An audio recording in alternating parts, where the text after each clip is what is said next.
Hey everybody, this is 10 Ton Hammer again. We have a special here. I'm touring Illfonic Studios in Denver, Colorado. With me I have creative director, one of the lead guys here, Kedhrin Gonzalez. We're going to be talking a little bit about Revival and about Illfonic in general. So, Kedhrin, thanks for sitting down with me. Sure. Can you talk to us a little bit about what your background is and what you do here at Illfonic? Yeah, sure, man. I've been, working on games since I was like 10. I started with making levels in Doom 2 and stuff like that, and really got obsessed with the horror genre with Quake and stuff like that, making levels where I just really get into the dirty, dark atmosphere type of stuff, and it's always been kind of my goal as my career developed, going through my teenage years and then finally, breaking into the industry professionally and founding Illfonic in 2007 with my business partners Chuck and Raphael. That was, in the beginning it was, we were working on a couple of games, the Ghetto Golf, which still on the back burner, still kind of our baby project. It was really cool, but it wasn't exactly where, me myself personally, I wanted to do this horror stuff. That's more my jam and my style. So whenever I started, really brainstorming the idea of what Revival was, because I worked on a few MMOs, and I even got heavily involved in the custom multiple online servers back in the day, and those were really. I had so much fun doing that, making gargoyle cities and all this cool stuff. I was having a blast with that, and I just got burned out to MMOs and the traditional publisher outset. Everything has to be WoW, or everything has to be these Korean style games because that's the only way they're going to sell in the Asian territories. So everything started becoming so systematic in the way they're designed and developed, and it just I swore off MMOs. I was never going to touch them again. Never. I was just no, it's not worth it. Not worth the stress, the amount of work you have to do, all that stuff, just to make a clone of a clone of a clone. So essentially, I met up with my old mentors, Adam Maxwell and Chris Holtorf, and they, kind of talked with me a bit about it, and I was I'm not sure if I really want to do this, but here's my ideas, here's what I'm thinking, and eventually it was just it just kind of clicked, and I was let's do this, let's stop beating around the bush, and let's just make it happen. We developed a strategy here at the company to where we can slowly build the game. And essentially, the strategy is it's going to slowly build and then just start snowballing with more and more features and more people coming on and stuff like that. But a completely different, radically different approach to making a game. And it's my chance to really explore making a really dark, gritty MMO world and universe. But it's not, again, it's not dark, so dark that it's always grim. You're always, oh, I can't wait to get depressed and play Revival. There's a lot of brightness to it too, but there's still the dirtiness of medieval culture. Everything is dirty, people are nasty. There's not skimpy little hot chicks wearing boob armor. Yeah, exactly. None of that. I mean, you could, but you're going to immediately realize why you don't want to do that again. Because everything we base Revival, we base off what is a real life counterpart. And then we're well, let's see if we can turn that into what's fun about that. Let's ditch all the crap that sucks and stuff that's too hardcore. And then let's see what makes sense. So that's kind of our main core theory for everything in Revival, and what would make this a living, breathing experience. And that's the center pillar of that is, well, what would it be if you went on an adventure with the stuff in your bag and you decide to walk across the entire planet? What would you really experience if I did that right outside here in Denver? So, and those scenarios is how we build what is Revival. It's not so much oh, let's just build a world and let's slap some stories on it and have just player mechanics, and then the world doesn't do anything. It just sits there forever. That's completely not what Revival is. So. Yeah, the game itself really intrigues me. I think one of the really interesting things too about it is that the way you guys are actually developing and designing it, just the whole process and how you're deploying it, it's just something that I haven't really seen done before. Can you talk a little bit about kind of your mentality and why you guys have chosen this path and why you think it's going to work? When we first started developing Revival, we were trying to go kind of not so much super hardcore traditional, but kind of a little bit different in the beginning, where we want to spend a lot of time making a very focused alpha, tight area, detail it out, make it beautiful, hit our artistic goals, hit gameplay goals, hit all these goals in a tight contained space. So that was the first idea of where everything was. Like we were wanting to do that, and then we would try to find funding and go from there, right? And then we did start working on Star Citizen, and I really was inspired by CIG's module approach of let's do a focused module, and they all kind of come together, and so I kind of blended that kind of mentality with this let's keep a small focus still though, and kind of merged them there, right?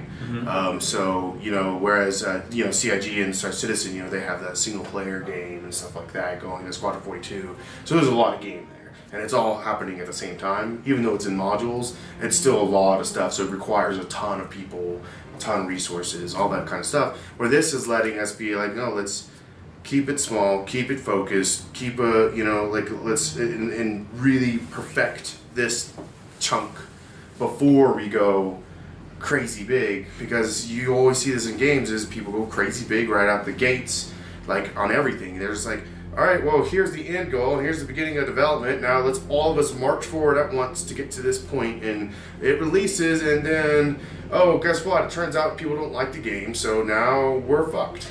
And everyone gets fired and company goes out of business.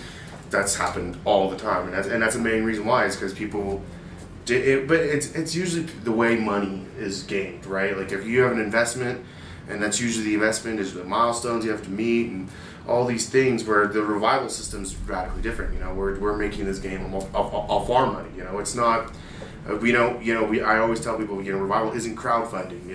There's options for players to buy in early, and that certainly helps us. That certainly speeds up stuff. It allows us to get cool things and to hire some more outsourced people and stuff like that. Just get things done faster, essentially.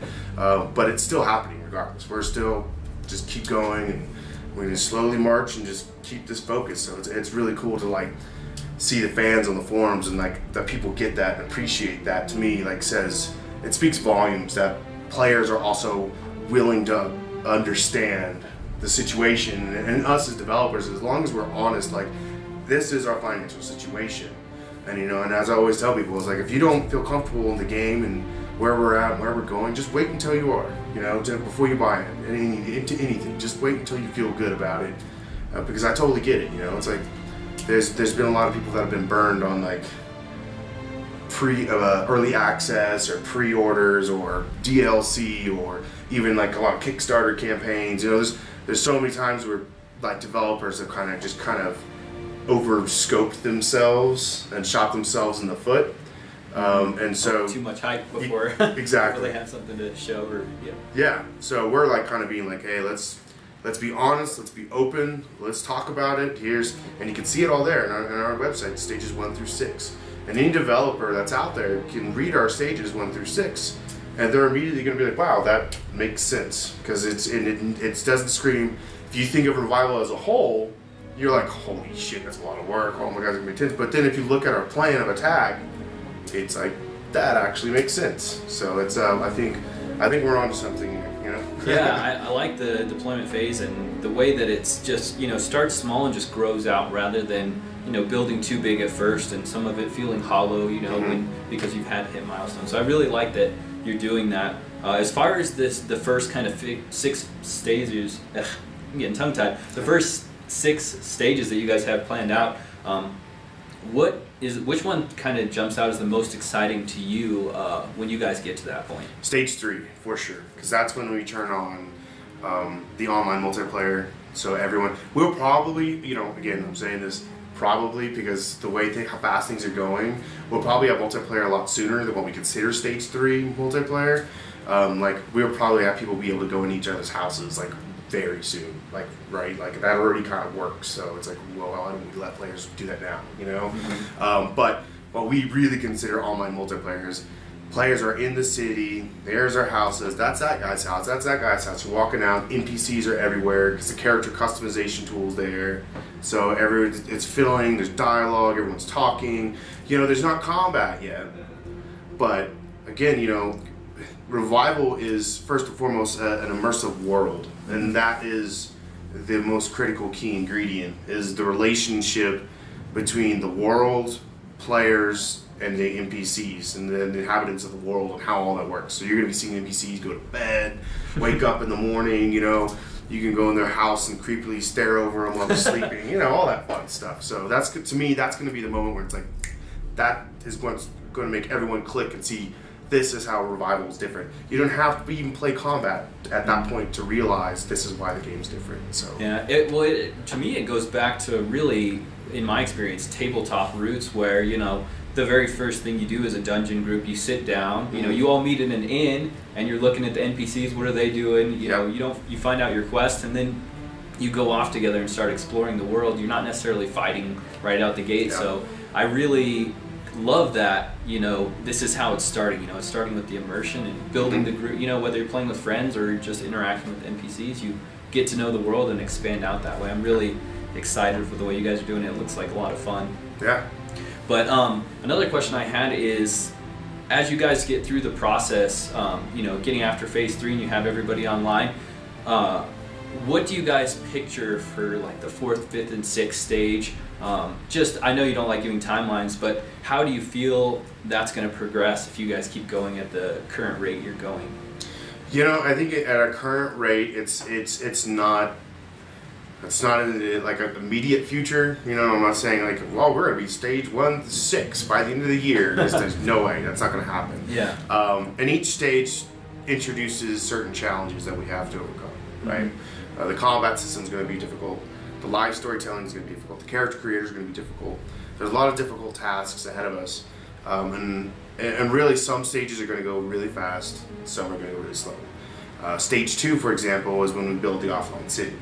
That's going to take a while because it's just a lot of environmental assets to produce, and you know, we're looking at outsourcing stuff right now to speed up that process instead of doing it completely internally, which we've been doing. And it's so that's going to speed things up a lot. But even still, it's just each one has a different stage. I'll probably stay stage 5 and 4 when we start really exploring, like, you know, the crafting mechanics and like combat and stuff like that. That's when the game is going to start popping like crazy, because there's a lot of small things and a lot of big things all coming online at the same time. So you're going to be seeing a lot of updates essentially during that period, where gamers are going to be like, all the fans are going to be like, oh man, like I logged in today and this is there now. Oh crap, you know, like, and that's, so you're going to be seeing that during the later stages. In the beginning, it's core systems, so it's just going to be a lot slower in the beginning while we take our time, properly plan, and get a good solid foundation and layers. You know, like, here's movement, here's camera, here's a database in, here's how servers spin up and spin down, here's how instancing works, here's all these systems, you know, and you know, we need to make sure we take our time so we don't release the game and no one can play it because the lag's terrible. You know what I mean? So we really want to take our time there. So for somebody who would be watching this video and would be really interested in what this game is bringing to the table, what would be your advice to somebody that can't look at necessarily a date in the future and say, oh, okay, I'm gonna plan for this in the future? What advice would you give those people for keeping an eye on the game and paying attention to what you guys are doing, so they know when Revival's getting to where they want it to be to join in? You know, I think our number one method is, of course, the forums, but I understand that's kind of if you just want to listen to what the game's doing, I understand the forums is kind of that is an undertaking a little bit. You know, it's a community, and maybe you don't really want to get involved with interacting with the other fans. But definitely on our Facebook, we post everything. Anytime we make an announcement or anything, it's reflected on our Facebook or our Twitter. So those are the best ways, honestly, to stay in touch with the game and updates. We also have a newsletter on the website that you can subscribe to. Anytime we do a big announcement, we send out a blast and we're like, hey, this happened. So it's going to happen a lot more. We also have weekly blogs, and those are a little bit of, not only do we talk about what we're doing in development, but we talk about, here's a gameplay feature, we talk about stuff going on in the community, and then we also just have a little kind of like off-topic thing where we talk about something interesting, you know. So it's kind of an engagement. You can just we post those every week on Facebook too. So if you're on Facebook, you can check those out weekly. Here soon we're going to have the Wikipedia go live, and the Wikipedia has, while we're going to be documenting the entire game, and posting it live so everyone can read our game's actual documentation. Wow. So it's not going to be a technical design document because no one wants to read that, but except of course programmers do. But that's, you know, I think it's going to be really cool because we're going to really be putting ourselves out there, and a lot of developers will be like, oh, that's crazy, you know, NDAs and you're going to be secretive. It's like, no, man, like I don't care if people steal our ideas with Revival because they're not going to do it the same way we're doing the game. So it's, if some competitor out there sees Revival and it's building up steam, they really like that idea, they're going to make a clone of it no matter what.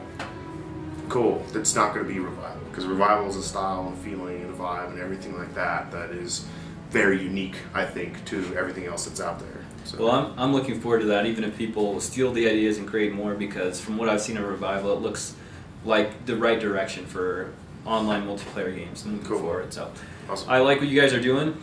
Yep. Thank you so much for sitting down with us here and answering some questions for people that are curious about the game. I appreciate it. Yeah, man. And thank you for inviting me out to your studio. It was great. You guys are really hospitable. Thanks so much. Absolutely, man. Yep.